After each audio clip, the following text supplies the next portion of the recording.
Thank you, Dana. You're on the record now. We're starting off with the cost of living increase, thank you. And the new car allowance, thank you, Gary. Fringe benefits is an increase. And then subscriptions, I'm going to keep those the same. Even though we have a lot of magazines that go out. Maintenance of equipment, same.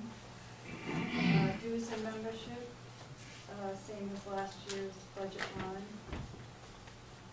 Insurance is an increase of $77. Office supplies, that includes our summer reading manual, book covers, etc. That will stay the same also. Postage, we don't need to change that.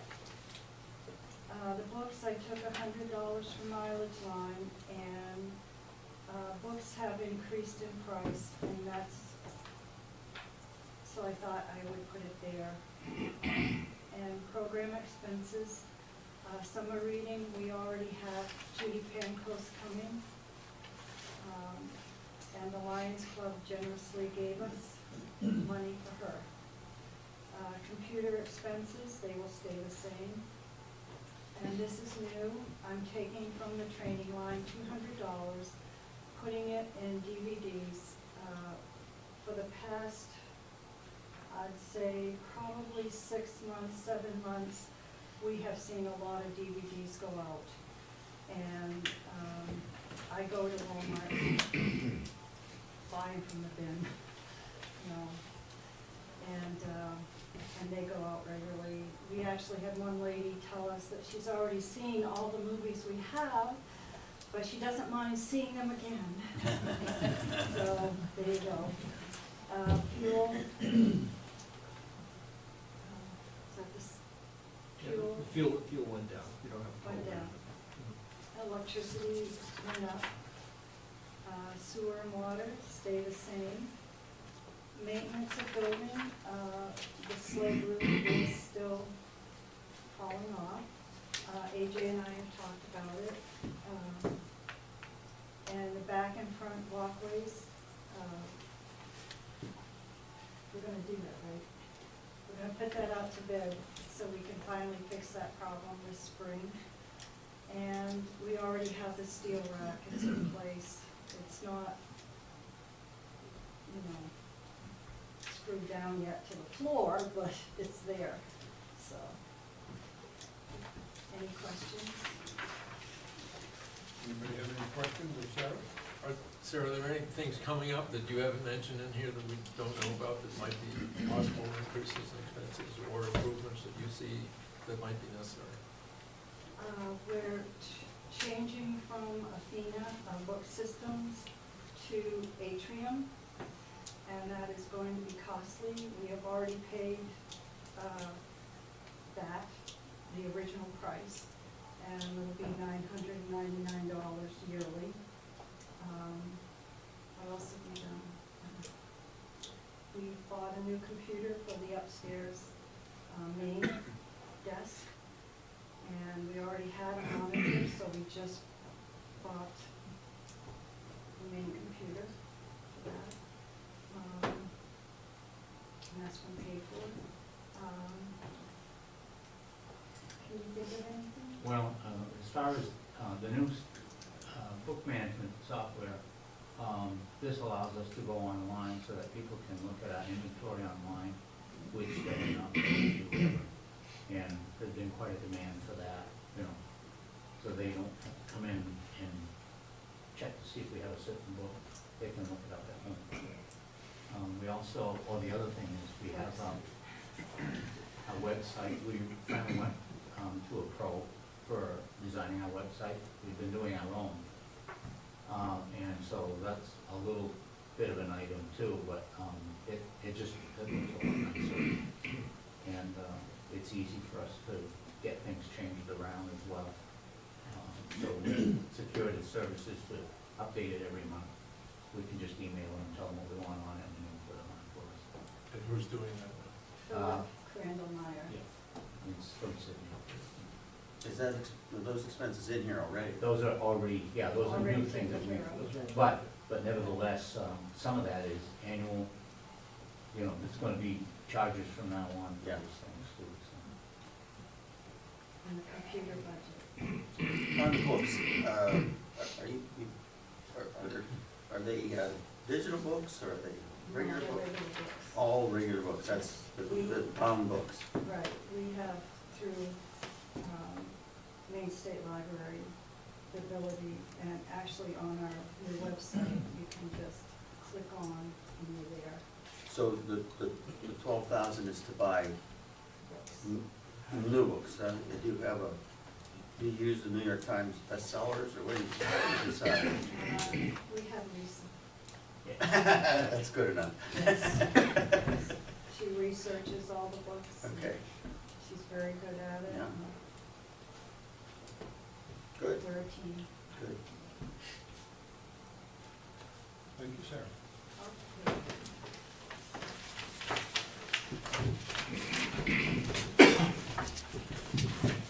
Voted for. Involved with the page 13 in your hymnal.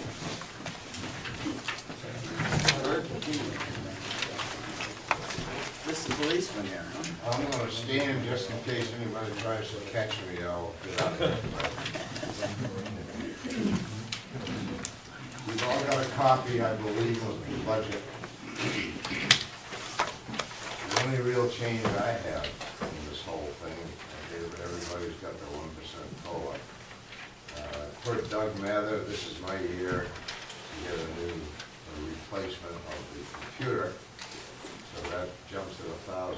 Aside from that, everything's almost identical to what it was last year. So, Anybody have any questions of Bob, volunteer? You've been able to do your job with that the way it is, huh? yeah, it's, Satisfied with that?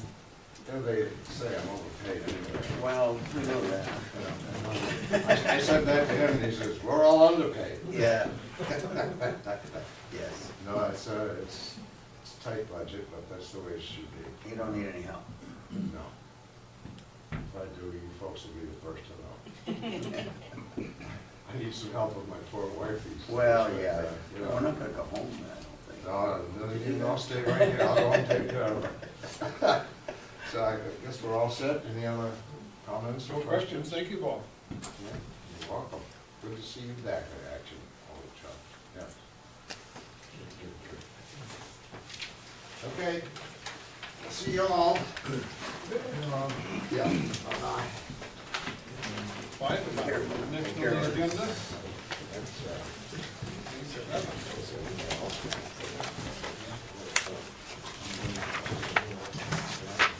So I've got a little something different from my budget. The council's probably gonna have to turn around. You don't wanna say it in front of the screen, Don, you probably can.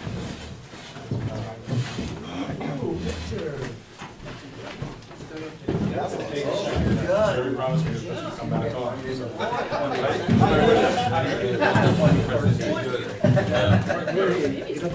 I figured that's what the difference was. That takes a second to warm up. I'll talk a little bit about the budget, but a lot of it is just to give everybody an idea of what we've been doing, what we do it with, and part of it's just, you know, kind of a refresher, education, however you want to look at it as far as the fire and rescue department. The budgets, as you know, we've been going through them this year. You know, a lot of the line items are the same or down, and, you know, we just continue to go over the same thing. So obviously I'll entertain questions as we go through. It'll be quick. I don't want to spend a lot of time because, you know, we don't want to be here all night. But I just did some clippings of some newspaper articles for Oakland, and calls that Oakland have been to, even out of town. There's one there for Fairfield.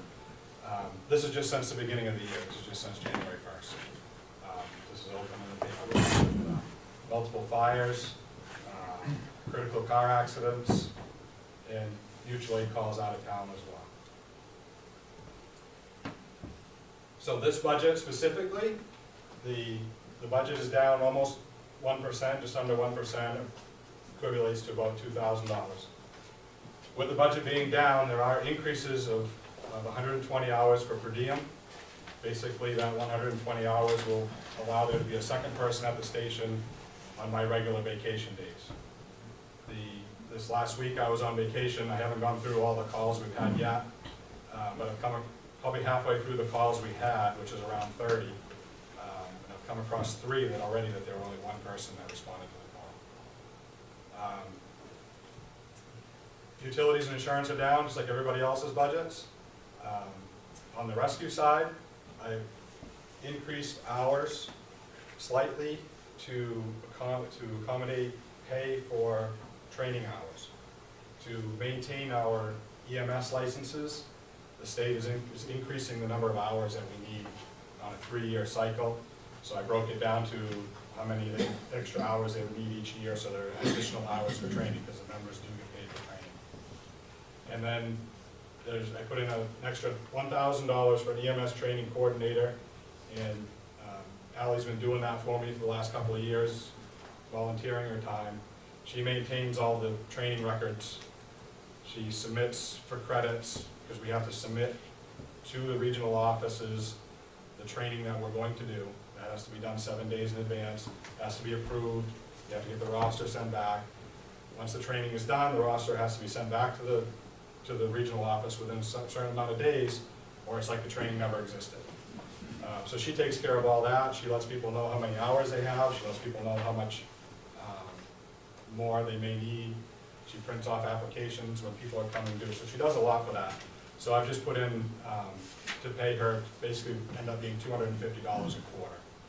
So just to give her a little something for doing all that work. There's some graphs. Did we hand out the? I've got them right here. Okay. Some of these graphs are in the handout, some of them are not. This graph here shows, the blue line shows our call increase from 2005 to 2015. So over a 10-year period, we went from 649 calls in 2005 to 1,087 calls in 2015. You can see that steadily goes up. And then the yellow line is the budget. So it's that old saying, doing more with less. The budget's pretty much flatlined where the calls have almost doubled. 2015, this is just a breakdown of the calls. As you can see, most of them are the rescue EMS, that's the red. 5.5% of the fires. Hazardous conditions, those are like gas leaks or different things like that. Service calls, that's the purple section. Service calls are anything from a flooded basement to assisting the police department to anything that doesn't fit in any other category, basically. Good intent calls, those are calls that were called to and there's either no incident or no action required. Then you have false alarms, and then just a very small other that actually doesn't fit anywhere else. Just a quick breakdown of calls. Time of day comparison, 0000 is midnight right through 2300 hours at 11 o'clock. You can see there's, the blue line was 2005 to 2009, and then 2010 to 2015 is the red line. So you can see where the calls are increasing. They're increasing in the middle of the night, they're increasing in the middle of the day. They increase across the board. Days of the week, again, the red line at the top is an average over 10 years, and you can see it starts way over on your left with Sunday, and you can see where Sunday is down on the red line, and Saturday is down on the red line. So that's over a 10-year period. Just since June, we've gone to per diem 7 days a week, and you can see the reason for that is down on the 2015 line, you don't have those big dips on the weekends. It's becoming more steadily 7 days a week on call volume. So you don't have that drop off. It's more constant. So that's one reason that we went to the 7 days a week. Increase in violent incidents. People have seen those in the news. These are things that we're working side by side with the police department on, or not necessarily side by side. Sometimes we're quite a ways back, actually, but we're there in case where needed. Right from shootings, to meth labs, to suicides. It's the stuff we see, you know, you see this stuff on the news every night, and you think, oh, does that happen in Oakland? And it does. And we're responding to these dangerous incidents. In the rescue side of the budget, there's a $600 line item. It's not an increase from last year, because last year I had $600 in for a computer. This year I put $600 in for tactical vests, similar to what the police department has, but it's for EMS. And that'll allow us to buy one, and I'm hoping to buy one out of this year's budget that we're currently in.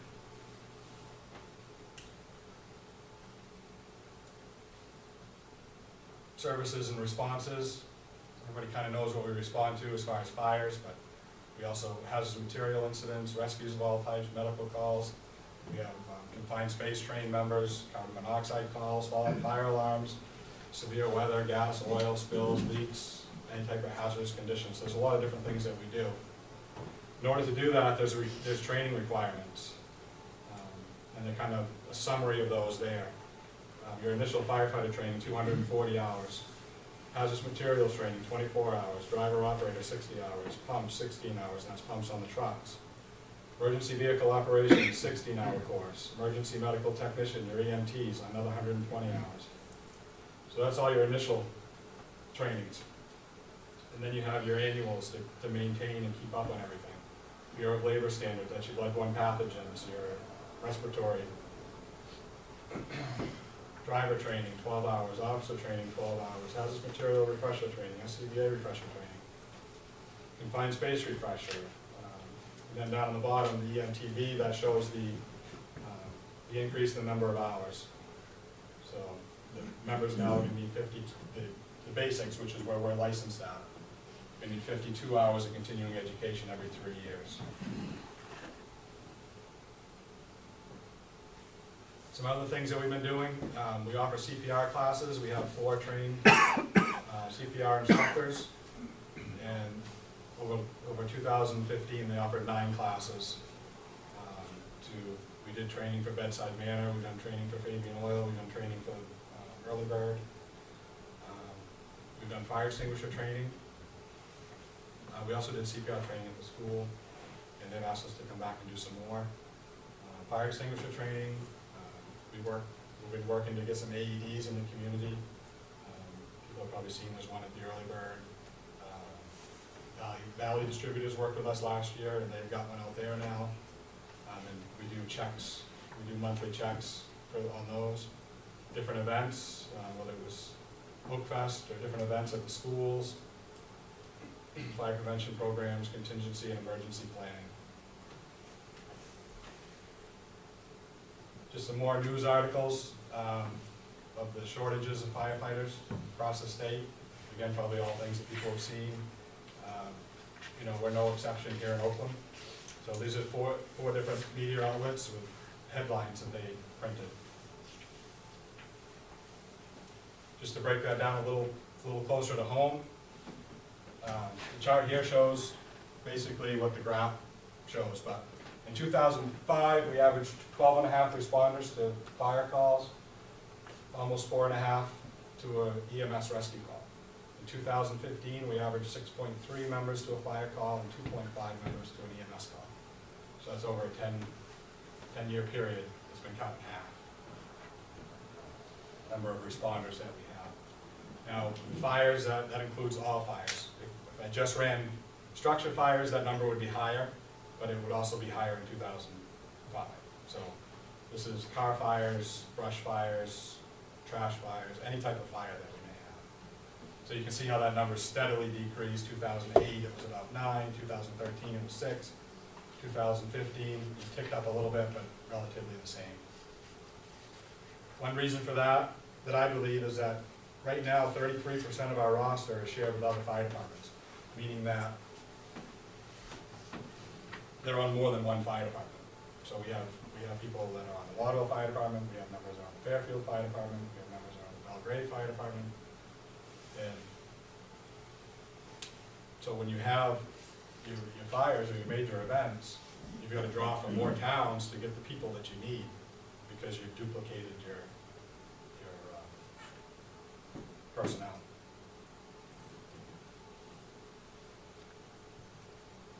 And just another snapshot of 2015. We had a lot of fires last year, we had some serious car accidents.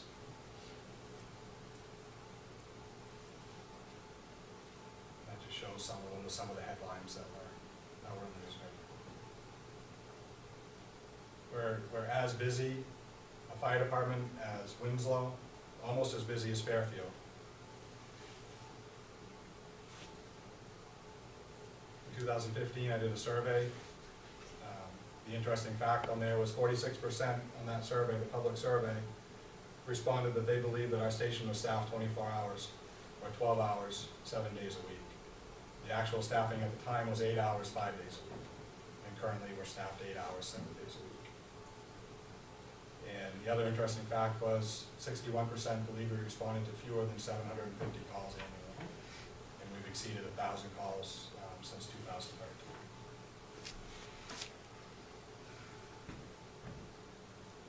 I believe this chart is in the handout.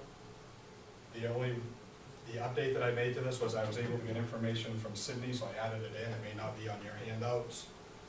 Basically, this shows population, the call volume, and the budgets for fire and rescue departments. In your handouts, there's some asterisks by Farmington, Skowhegan, and Gardner. In the handout, it'll indicate what those are. I won't go into it right now, just for time. Basically what it shows is per person, the fire department's costing $43 in the town of Oakland, which is the lowest of any of those towns around us, including Sydney, which is $50 a person. $250 per response on average, if you break it out by budget to the number of calls. Again, by far the biggest bang for the buck on the list. And again, I can't compare it to every town in the state of Maine. I tried to use towns that were close by, comparable in size or call volume, and included Sydney and Belgrade, obviously, because they're right next door. So it gives you an idea of what you're getting on your fire department for the budget that it has. Looking forward, that's a picture of a drawing anyway of our new truck that hopefully will be here in October. That was approved at last year's town meeting. So it's an E1, which will be our fourth one. So we think we're getting a really good truck, and that'll be here in October. So we'll make sure everybody knows when that comes, so everyone can come take a look at it. We continue to work on a strategic plan. We're involved in a community risk assessment. Continue to look at our facilities. Upcoming, we're going to be looking at the replacement of our rescue truck and our pickup truck. Continue to apply for grants and continue to look for creative ways to handle our staffing. Dave, would you take a minute and explain some of the problems you've had with this new truck? Get something that would fit in your garage? Yeah. It's been an ongoing process for sure, a little longer than it has been in the past. We started with thinking we were going to put the truck over at Station 2. The problem we run into at Station 2 is the bay is not deep enough. The bathroom is on that side, so it's a little shorter. This truck is almost 34 feet long. And from door to back wall at Station 2 is 34 feet in inches. So we decided we'd bring it over to headquarters, which the vendor told us wouldn't be a problem, that he could get the truck to 9 feet 6 inches, which is what we need to be to get the truck into that 10-foot door. So the final paperwork came to sign on the final line, and it was 9 plus or minus 2 inches. So I wouldn't sign off on it, which the vendor wasn't real happy with me, but the truck was going to be too long for one station and too tall for the other. So we went back to the drawing board for another month, almost month and a half, after we'd already thought we had everything settled out. What we ended up having to do was change the chassis from a Freightliner to an International, because the Freightliner, there was just gonna be no way that they could configure it to get us into either building. So this truck is gonna be, it'll be the 9.6, so it will be at the headquarters, and it's, like I said, it's almost 34 feet long. So it's gonna take up a lot of room in there. The bays are 60 feet deep, so it'll be over half a stall. Yeah. How much does this extra redesign work increase the cost of the vehicle? To us, 0. The vendor claimed it was a $6,300 upcharge, but we didn't accept that.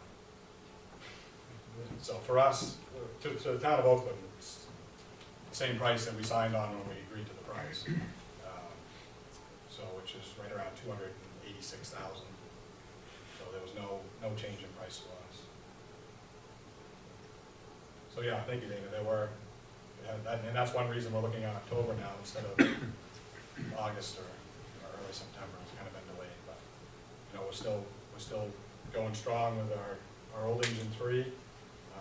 That was actually the first truck to the fire we had out on the Web Road, and was still going strong. So hopefully that continues for another 8 months.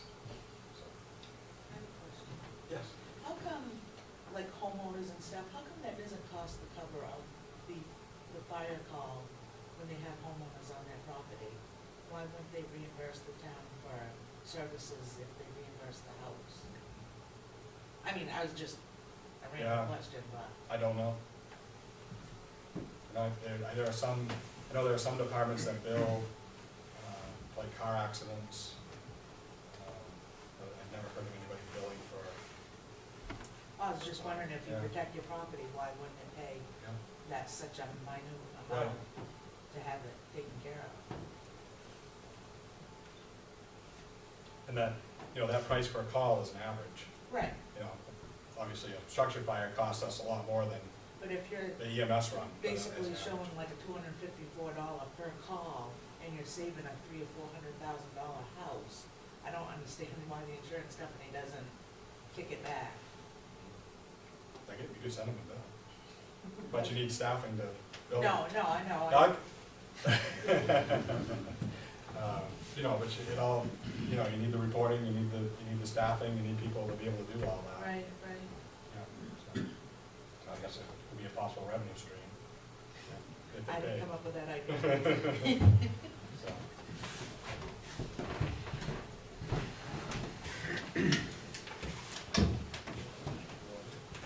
Shut that off. Delay on it. So I hope I didn't go too long, no longer than the normal budget presentation. Like I said, you know, if you want me to go line by line, I will. I touched on the items that were increased, items that were decreased. You know, I welcome any questions. I welcome anybody to come by the station, take a tour, look around. Ned had a question for the library regarding upcoming potential increases or things that we're looking at in the future. And for us, I mentioned in the report, our rescue truck is going to need a replacement. That's coming up on 20 years old. We also have a lot of equipment that we received through grants back 8 years ago.